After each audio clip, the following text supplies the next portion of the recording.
bersama-sama merayakan perayaan Ekaristi, Minggu Fajar, Natal Fajar.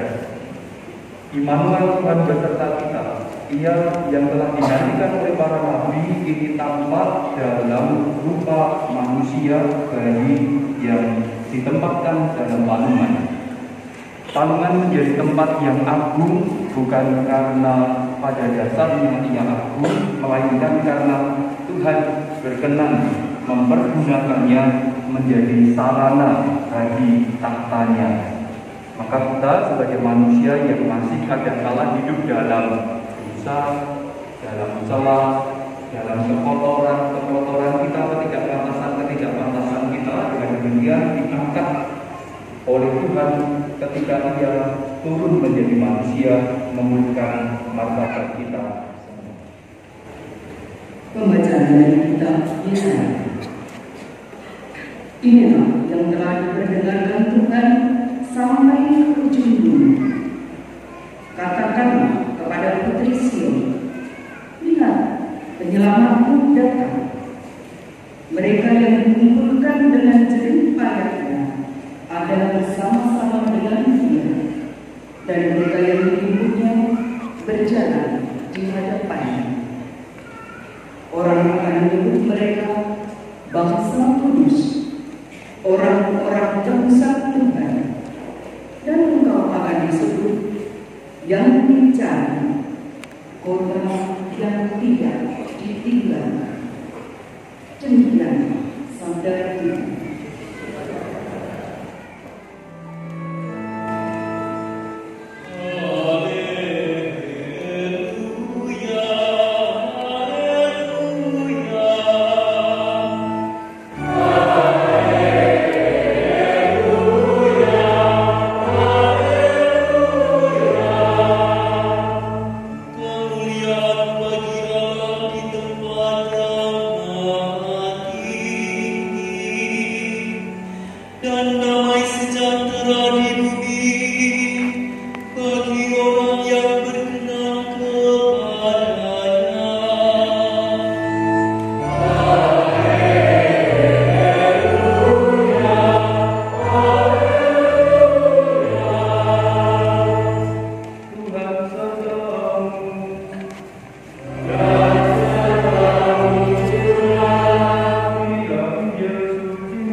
Setelah malaikat itu meninggalkan mereka dan kembali ke surga, kembali berkata sama Allah, marilah sekarang kita pergi ke Yerusalem untuk melihat apa yang terjadi di sana, seperti yang diberitahukan Tuhan kepada kita melalui malaikatnya.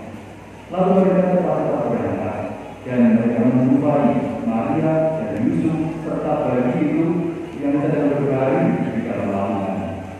Ketika melihat bayi itu, mereka memberitahukan apa yang telah dikatakan kepada mereka tentang anak itu. Semua orang yang mendengarnya mendengarkan tentang apa yang dikatakan gembala-gembala itu kepada mereka. Tetapi Maria menyimpan segala perkataan itu dalam hati dan merenungkannya. Kemudian kembalilah gembala-gembala itu sambil memuji dan memuliakan Allah karena segala sesuatu yang mereka dengar dan mereka iman. Semuanya sesuai dengan apa yang telah dikatakan kepada mereka. Demikianlah firman Tuhan.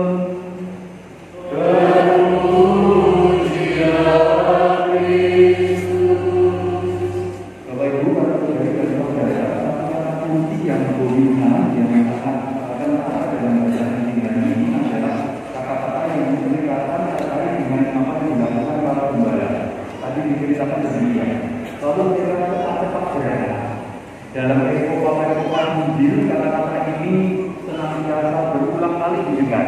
Bersegeralah mereka pergi, lalu cepat-cepat mereka berangkat, bergegaslah dan macam-macam. Nah, rasa-rasanya kata-kata ini menjadi relevan bagi kita supaya segera menyelesaikan perayaan Ekaristi siang hari ini. Karena sejak jam 7 pagi tadi sudah ada yang datang. Apa urusannya saya tidak tahu. Lebih-lebih yang dari pagi tadi datang ramai di sebelah selatan kamar saya. Nyepang siapa juga saya nggak tahu. Maka lebih baik kita segera selesai.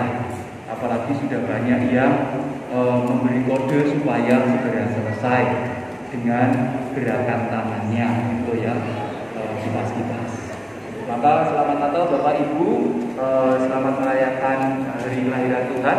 Tuhan memberkati. Selesai. Ya kita saja, kami sudah tadi malam, itulah. Saya ngomongnya cuma sebentar. Alam mungkin Bapak Ibu saya pakai diri saya sendiri. Dan itu tadi cepat-cepat. Nah, maka saya akan cepat saja Bapak Ibu, semoga tidak terlalu lama. Sekarang sudah jam 9:30 maka nanti masih ada acara untuk anak-anak juga kan. Nah, Bapak Ibu, pertama yang ingin saya katakan dalam bacaan hari ini, kata yang perlu kita garis bawahi pada kitab suci yang kita baca, satu, palungan. Palungan seperti yang kita ketahui, atau kalau kita membaca Injil kelahiran Tuhan kita Yesus Kristus, ada tambahannya sebetulnya. Karena Tuhan Yesus tidak sekedar lahir di kandang, tetapi di kandang yang sudah lama ditinggalkan orang. Jadi kandang bekas, bukan kandang yang masih aktif, bukan kandang bekas. Maka semua yang ada di sana mestinya nalarnya bekas. Maka juga yang namanya palungannya mestinya palungan bekas. Dan apapun yang di sana bekas, dan nalarnya begitu saja. Tetapi bacaan hari ini rupa-rupanya sing jenenge bekas itu tadi Bapak Ibu diangkat martabatnya. Masih ditemukan apa itu namanya nilai fungsinya dan dipakai oleh Tuhan kita Yesus Kristus. Apa inspirasinya untuk kita Bapak Ibu? Nah, sama. Bapak Ibu kang sampun Yosua sepuh Bapak Ibu, jangan pernah lagi mengatakan diriku tidak berharga karena saya sudah tua, sudah usul, sudah pensiun dan macam-macam. Enggak. Anda seperti palungan dan kandang kelahiran Tuhan hari ini. Meskipun Anda tua, meskipun kita tua, meskipun kita sakit, meskipun kita jompo, meskipun kita sudah tidak bisa melakukan apa-apa, kita bisa dijadikan berguna. Maka jangan kemudian mengeluh, aku tua, aku lelaranen, aku pileren, lalu saya tidak bisa apa-apa. Enggak. Maka kalau panjenengan Natalan tahun ini, maka bacaan hari ini mengingatkan yang jenengan rumongso seken Bapak Ibu, hadirkanlah refleksi atau kontemplasi tentang palungan. Palungan bekas pun masih bisa dimanfaatkan. Maka ya bahkan sampai mati pun kita masih bisa dimanfaatkan.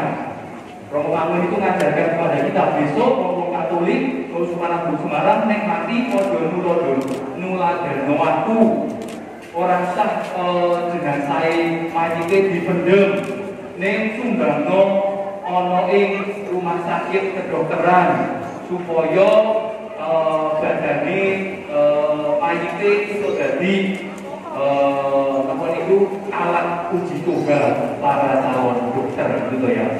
Kalau sekarang ada banyak dokter tidak punya mayat untuk dijadikan alat studi, maka Bapak Ibu setelah ini nanti, setelah Ekaristi, tolong mendaftarkan diri di depan sono itu di bawah proyektor. Ada sudah disiapkan informed consent. Sesuk nek aku mati, aku rasa di pendem. Tetapi pakailah untuk alat uji coba, itu ya. Diiris-iris, dijajal-jajal, dijahit-jahit. Setuju? Supaya badan kita menjadi seperti palungan Bapak Ibu, tidak hanya dipendem, dipangan cacing, gitu. Lebih berguna untuk meningkatkan keterampilan para dokter-dokter kita. Amin? Ya.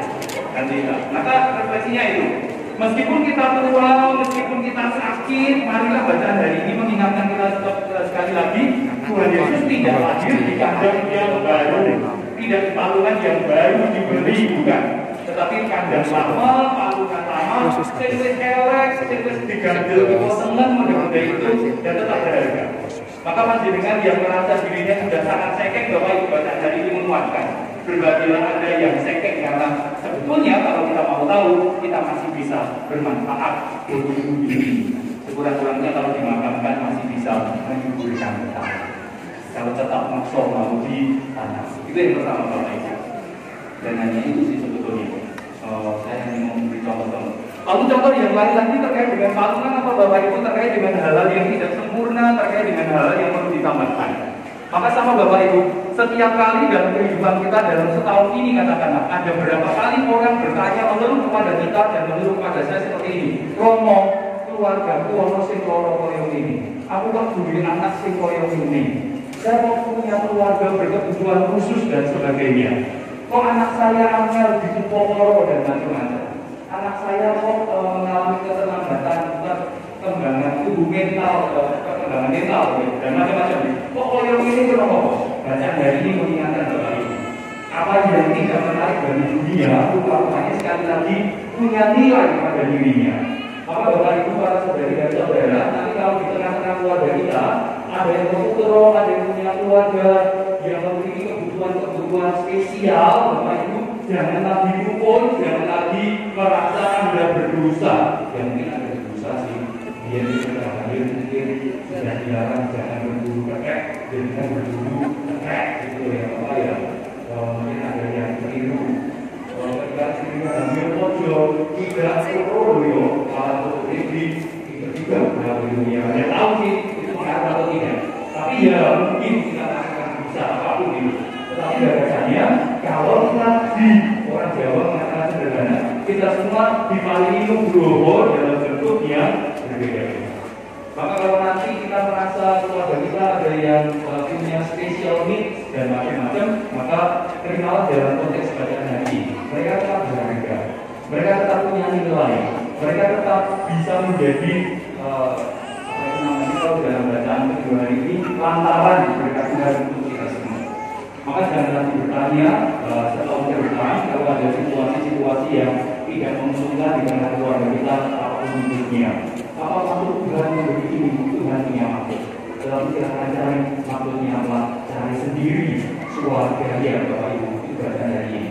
Sekali lagi Tuhan Yesus dalam kandang lahir dalam kandang dan patungannya tidak terbaru. Kandang lama catatan dari kitab suci. Maka yang buruk dari yang kurang masih tetap punya dia. Maka kalau kita mahasiswa misalnya yang selesai kuliah sampai 10 tahun, 20 tahun, ya apa-apa, Anda tetap berharga, gitu ya. Maka kalau mahasiswa ada yang ada di sini, enggak apa-apa, kata saya ya, kata kamu sekalian masih beda. Karena nanti kalian pasti bukan saya yang punya, tapi kalau saya mengatakan kalian tetap berharga. Apapun siapapun Anda dan bagaimanapun. Jadi ada dua contohnya. Sekali lagi saya tidak akan bicara tentang yang lain kecuali bahwa Tuhan Yesus lahir di kandang dan patungan yang bekas, yang rusak, yang kurang, yang ditambah sama sekali. Maka itu dulu. Maka sama kalau dalam kehidupan kita juga sekali lagi banyak persoalan, maka bacaannya ada tetap dulu. Kalau ada putus asa, Anda tetap punya nilai. Maka jangan mengakhiri hidup dengan cara-cara yang kurang pantas. Dan dari ini mengingatkan kita begitu. Tuhan hadir untuk mengangkat yang kurang berharga, menangkan kembali martabatnya. Semoga kita pun demikian. Siapapun Anda. Maka di akhir pertemuan terkait dengan kandang dan patungan yang lama, maka ini digarisbawahi kata-kata ini Bapak Ibu. Tidak peduli Anda banyak rezeki atau hanya sekedar kecukupan atau selalu berkekurangan, tetapi sekali lagi Anda punya katakanlah nilai, Anda punya manfaat bagi diri kita. Maka yang penting sekali lagi bukan banyaknya yang Anda punya, tetapi yang penting Anda ada dan juga Anda ada sudah cukup. Maka Anda sehat terserah, Anda mau sakit mau sehat terserah. Tetapi yang jelas Anda ada tua, ada muda, ada pensiun, ada seperti apapun terserah. perfect, tapi yang penting Anda ada. Dan itu jauh lebih dari berharga. Maka kita selalu semoga itu yang pertama. Lalu yang kedua, Bapak Ibu, yang saya katakan bacaan pertama tadi bercerita tentang siar kata di gunung. Yang kami lihat bacaan pertama. Tetapi yang menyiarkan siapa Tuhan sendiri, menyiarkan dari atas gunung. Lalu berikutnya bacaan Injil juga mengatakan siarkanlah, siapa yang menyiarkan malaikat-malaikat. Lalu siapa lagi yang menyiarkan para gembala, menyiarkan. Maka inspirasi yang kedua dari bacaan dari ini, Bapak Ibu, para saudari dan saudara, maka mulai sekarang mari siarkanlah apa yang menjadi iman kita kepada siapapun.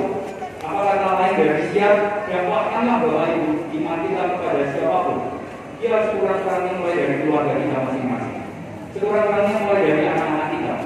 Maka misa pagi tadi konon katanya anak-anak yang datang misa jam 6 cuma 20. Lalu saya pikir-pikir, mengapa 20 ya? Lalu saya pikiran jernih, jangan-jangan anak tadi yang datang jam 6 pagi itu motivasinya terlalu murni, datang misa dan yang misa gitu ya. Lalu anak-anak yang datang siang hari jam 9 katanya ada 1.111 orang katanya, kata ngawur Bapak Ibu. Lalu saya juga berpikiran yang melantur Bapak Ibu. Oh, jangan-jangan anaknya juga punya motivasi yang luhur. Karena Bapak Ibunya sudah turunan untuk mempersiapkan hadiah Natal, maka mereka ini menghargai usaha Bapak Ibunya sehingga mereka meroke pada datang pada kesempatan siang hari ini. Tapi apapun Bapak Ibu ajarkan kepada anak-anak kita, tidak sekedar nanti Natal apa yang berkesan bagimu, ada lagu Natal. Oh enggak. Natal apa yang berkesan padamu, foto dengan sinterklas. Sinterklasnya beri motif kapas gitu. Ya Bapak Ibu. Apa tahu depan kalau sinterklas nanti kan bapak-bapak yang sekalipun sabun sami green, gitu ya. Lalu yang jenggotan brewoken dan gede semua itu ya, jangan yang sama. Bukan nanti kalau dijambak oleh kukunya itu tidak ada. Tapi yang ingin saya katakan kata iman Bapak Ibu. Dan sampaikan kepada anak-anak kita terkait dengan Natal. Kalau mereka ditanya apa itu Natal, merah-merah. Siapa bilang merah-merah? Kain lampin yang digunakan untuk lahir Yesus itu warnanya coklat karena kotor berdebu. Setelah berjalan dari Nazaret ke Bethlehem 1 minggu tidak mandi ya, kecil. Maka enggak merah. Lalu apa itu Natal? Natal itu pakai topi, pakai mentul-mentul. Oh enggak. Yesus itu lahir kepalanya lompos Bapak Ibu. Belum pakai topi mentul-mentul. Apa itu Natal? Itu pakai bandung, sumu, tidak enggak ada. Zaman Bethlehem sudah hitam masuk ke kandang Bapak Ibu. Jadi itu tidak yang kelaparan karena salah masuk tempatnya Bapak Ibu. Tapi sekali lagi anak-anak kita perlu diajari apa itu Natal untuk itu lahir. Lahirnya di mana?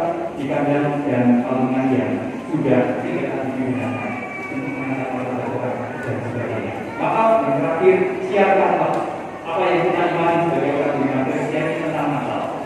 Dan saya pikir kepada panjenengan, siapkanlah itu kepada anak-anak Anda supaya anak-anak Anda juga menyiapkannya kepada orang lain. Juga punya pengalaman Natal itu apa? Dan mereka bisa bercolok dan jadi seperti bacaan hari ini. Semua orang yang mendengarkan colok anak-anak kita tentang apa yang dia janji dengannya menjadi dan terkabul. Semoga dari mulut anak-anak kita tersiar iman kekristenan yang membuat orang geleng-geleng kepala hingga akhirnya memikirkan kembali untuk beriman kepada Tuhan. Sekali lagi selamat Natal. Semoga Bapak Tuhan senantiasa menyertai kita semua. Semoga kemuliaan Tuhan senantiasa meraja dalam hidup kita sekarang dan selanjutnya. Dimuliakan nama Tuhan kini dan sepanjang segala masa. Dia turun dari surga untuk kita manusia dan untuk keselamatan kita.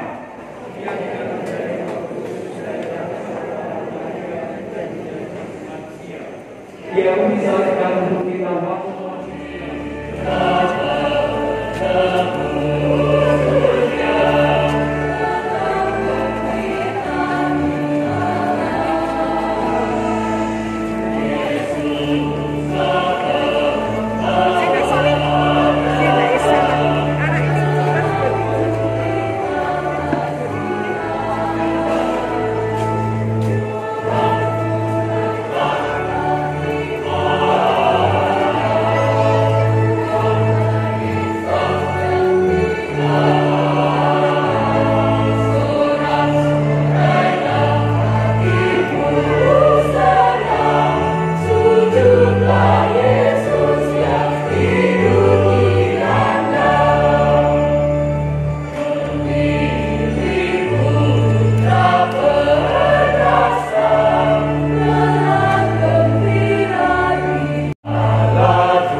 Terimalah dan makanlah kamu semua.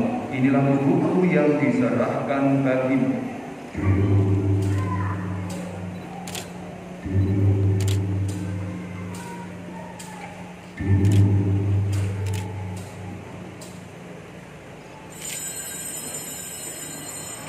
Demikian pula sesudah perjamuan, Yesus mengambil piala berisi air anggur. Ia mengucap syukur padamu, ia memberkati, ia memberikannya kepada para murid seraya berkata, "Terimalah dan minumlah kamu semua. Inilah piala darahku, darah perjanjian baru dan kekal, darah yang ditumpahkan bagimu dan bagi semua orang demi pengampunan dosa. Lakukanlah ini untuk mengenangkan aku."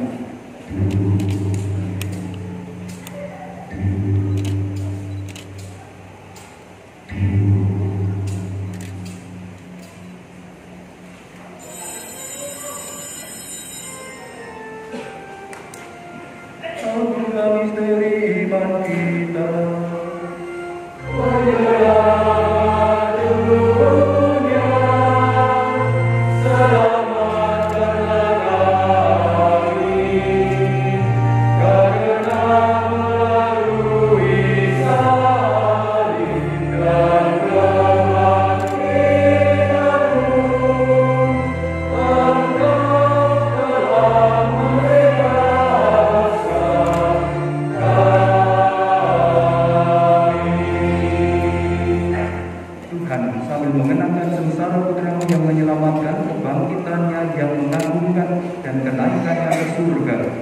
sambil mengharap kedatangannya kembali, kami persembahkan padamu kurban yang hidup dan kudus ini seraya bersyukur. Kami mohon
berbahagialah kita yang sudah masuk dalam perjamuan Tuhan.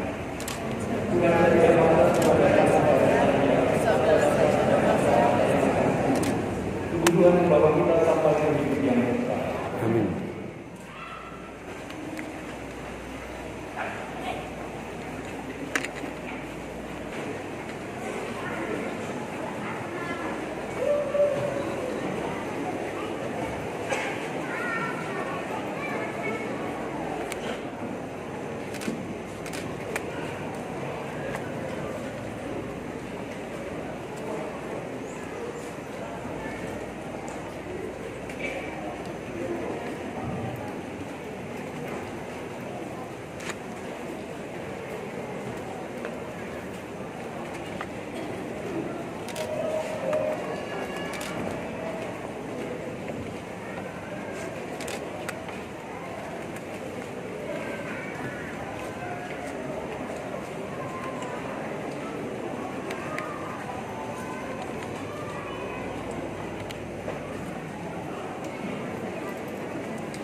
yang merayakan misteri kelahiran Putramu dengan hormat dan penuh sukacita, semakin lama semakin mampu mendalami misteri ini dengan iman yang teguh, mencintainya dengan kasih yang berkobar-kobar, sehingga kami pun mengalaminya secara menang di dalam kerajaan surga demi Kristus Tuhan kami.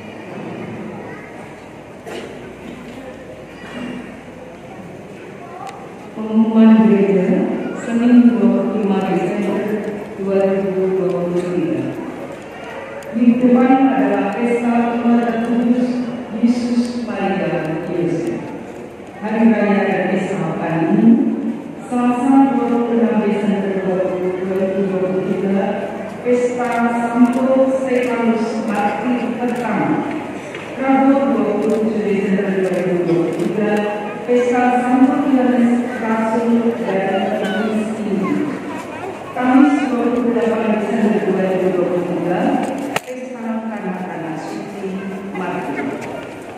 Berdasarkan surat edaran Kementerian Kesehatan nomor 4201 Menkes 1042 2023 tanggal 6 Desember 2023 tentang himbauan penggunaan masker mulai tanggal 15 Desember 2023 untuk menjaga kesehatan umat diharapkan memakai masker selama mengikuti Ekaristi. Terima kasih. Pendamping pria dan guru mengundang adik-adik pria dalam pesta Natal bersama Sinterklas pada hari Senin 25 Desember 2023 setelah misa kedua ini. Nanti akan ada banyak hadiah menarik. Sekali lagi, pendamping pria dan guru mengundang adik-adik pria dalam acara pesta Natal bersama Sinterklas pada hari Senin 25 Desember 2023 setelah misa kedua ini. Nanti akan ada banyak hadiah. Mengundang seluruh pemantau lingkungan untuk mengikuti kegiatan Sinau Suci bersama Romo Gini. Kegiatan berlangsung Selasa 26 Desember 2023 pukul 5 sore sampai dengan setengah 7 malam di Panti Paroki. Sama-sama merajut toleransi dalam keyakinan dilaksanakan hari Kamis 28 Desember 2023 pukul setengah 10 pagi di Gereja Santo Paulus Kembali. Setiap pembukaan dimohon mendirikan memberkati hidup kita. Pertama-tama izinkan saya mewakili dengan pastoral dan umat PSBB mengucapkan selamat Natal kepada Romo Karyawan Romo Yun dengan berdoa semoga Romo Karyawan dan Romo Yun senantiasa diberkati dengan kesehatan, sukacita dari Allah sendiri. Kami berdoa mengucapkan selamat Natal untuk seluruh umat PSBB. Semoga Natal kali ini menghadirkan sukacita sejati dan berkat yang melimpah untuk Bapak, Ibu, dan Terima kasih dan permohonan maaf kalau ada yang masih kurang dalam perayaan dan sudah disampaikan. Maka saya ingin saja dengan sama-sama sebagai wakil pengurus Dewan Pelayan Pastoral. Saya hanya mau mengambil dua pengumuman Bapak Ibu. Untuk Bapak Ibu yang menikah, maka besok tanggal 31, berarti 30 dan 21 atau 31 persisnya akan ada pesta keluarga kudus. Maka silakan panjenengan yang berkeluarga, yang menikah, yang berputri ataupun tidak, tapi yang menikah silakan datang dan Ekaristi dari 21 Januari untuk mensyukuri bersama apa yang dilakukan dari keluarga masing-masing. Jadi nama-namanya yang berhadir sampai 30 dan 1 dan 6. Terima kasih. untuk merayakan siang gagal dan bersama, silakan mempersiapkan silakan merayakan Natal dengan keluarga dan adik orang. Sekarang kita mau memberikan Tuhan untuk perjalanan hidup kita dari hari ke depan. Tuhan sertamu. Kita semua dalam tugas karya dan pelayanan hidup kita dengan keluarga, lingkungan dan masyarakat.